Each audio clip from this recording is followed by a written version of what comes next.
नमस्कार दोस्तों, आपके अपने चैनल जीवन शक्ति और भक्ति में आपका बहुत बहुत स्वागत है। दोस्तों, श्री गणेश चतुर्थी व्रत की पौराणिक कथा के अनुसार एक बार भगवान शिव तथा माता पार्वती नर्मदा नदी के किनारे बैठे थे। वहां माता पार्वती ने भगवान शिव से समय व्यतीत करने के लिए चौपड़ खेलने को कहा। शिव चौपड़ खेलने के लिए तैयार हो गए, परंतु इस खेल में हार जीत का फैसला कौन करेगा, यह प्रश्न उनके समक्ष उठा तो भगवान शिव ने कुछ तिनके एकत्रित कर उसका एक पुतला बनाकर उसकी प्राण प्रतिष्ठा कर दी और पुतले से कहा, बेटा हम चौपड़ खेलना चाहते हैं, परंतु हमारी हार जीत का फैसला करने वाला कोई नहीं है, इसलिए तुम बताना कि हम दोनों में से कौन हारा और कौन जीता। उसके बाद भगवान शिव और माता पार्वती का चौपड़ खेल शुरू हो गया। यह खेल 3 बार खेला गया और संयोग से तीनों बार माता पार्वती ही जीत गई। खेल समाप्त होने के बाद बालक से हार जीत का फैसला करने के लिए कहा गया तो उस बालक ने महादेव को विजयी बताया। यह सुनकर माता पार्वती क्रोधित हो गई और क्रोध में उन्होंने बालक को लंगड़ा होने कीचड़ में पड़े रहने का श्राप दे दिया। बालक ने माता पार्वती से माफ़ी मांगी और कहा कि यह मुझसे अज्ञानतावश ऐसा हुआ है, मैंने किसी द्वेष भाव में ऐसा नहीं किया। बालक द्वारा क्षमा मांगने पर माता ने कहा, यह गणेश पूजन के लिए नाग कन्याएं आएंगी, उनके कहे अनुसार तुम गणेश व्रत करो, ऐसा करने से तुम मुझे प्राप्त करोगे। यह कहकर माता पार्वती शिव के साथ कैलाश पर्वत पर चली गई।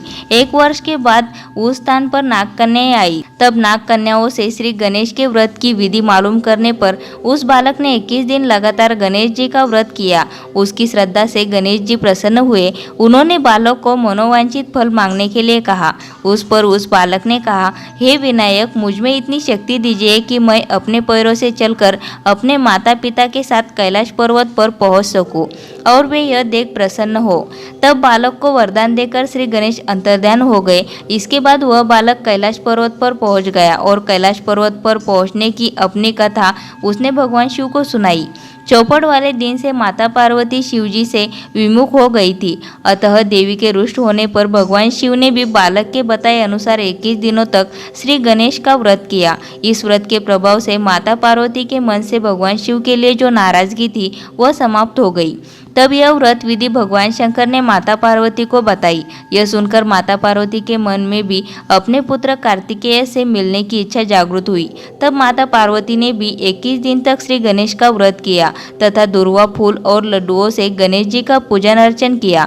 व्रत के 21वें दिन कार्तिकेय स्वयं माता पार्वती जी से आ मिले।